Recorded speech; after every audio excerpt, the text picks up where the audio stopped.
My mother loved Dr. Pepper. I mean, loved Dr. Pepper. Every morning, she would drive 1 mile to the 7-Eleven on the corner of Lindsay and Baseline. She carried a red jug that could hold 54 ounces of her drug of choice. You don't just fill the jug. There was a system. First, you fill the jug with ice. Next, add a little soda. Then dump the soda. But here's the secret, you keep the ice. Finally, you are ready to fill the jug with delightful, dark, caffeinated goodness. Did you rinse the ice? She would question after a sip. Yes, Mom, I exaggerated. No, you didn't, I can tell. And she was right. She could always tell. Monta was a cutting-edge hairdresser. My mom went to beauty school when she was 18. She was really talented. However, sometimes she would go a little rogue.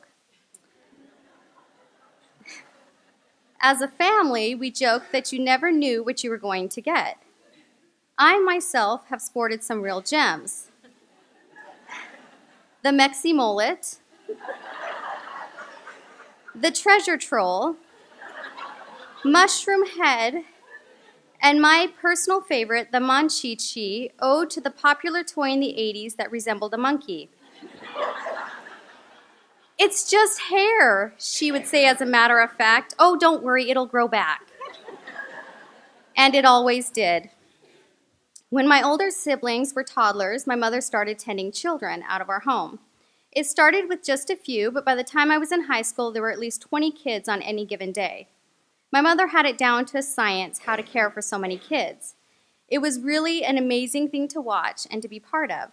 Breakfast, cartoons, diapers, naps, diapers, play, singing, cleanup, lunch, play, diapers, quiet time, diapers, play, snacks, cleanup, and more diapers. Then repeat for the next 30 years. I never minded having to share my mother. In fact, I have incredibly fond memories of kids dancing in the living room to the radio, my mother sitting in a rocking chair with a child on her lap, or sitting on the floor with kids surrounding her playing beauty parlor or singing songs, and she loved them. If you were lucky, she gave you a nickname like Mr. Boggs, Willie Bill, or Pocahontas. Monta was a professional and compulsive crapper. My mother had ulcerative colitis. In order to live her life,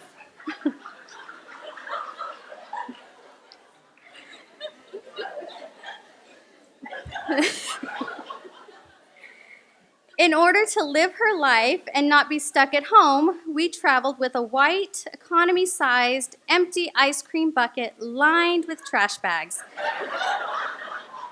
We called it the poop bucket. When she had to go, she had to go.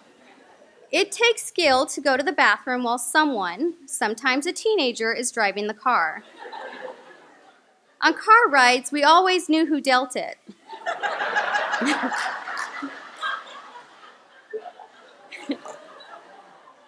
She never liked being called out on it. It wasn't me, knock it off. But it probably was. One time we went to a popular restaurant that could easily sit 200 and yet had only one stall.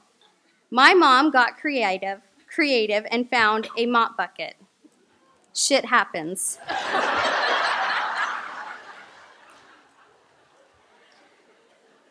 Monta was a complete and absolute adrenaline junkie.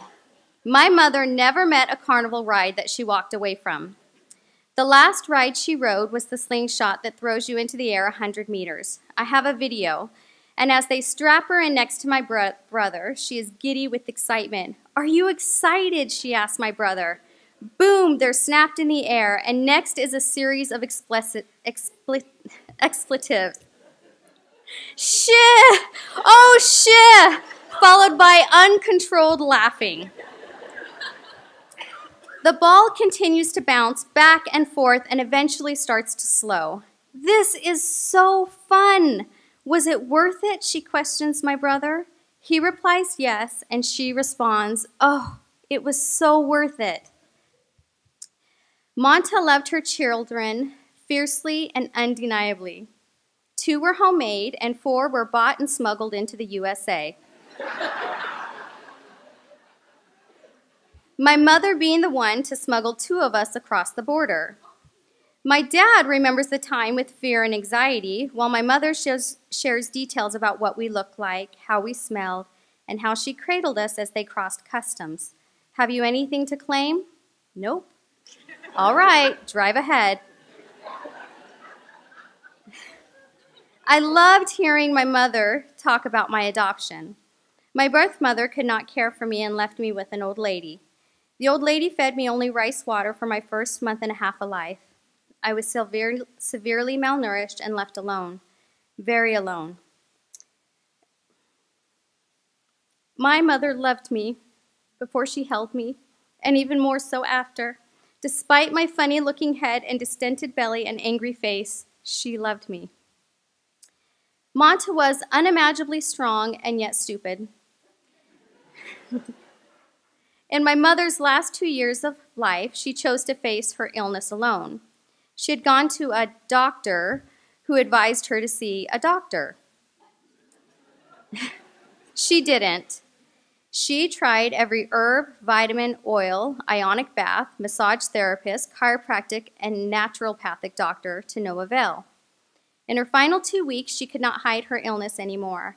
She had a terrible combination of liver failure and ovarian cancer. No amount of naturopathic medicine could cure her. Her stupidity lies in a series of if-onlys that have no answer.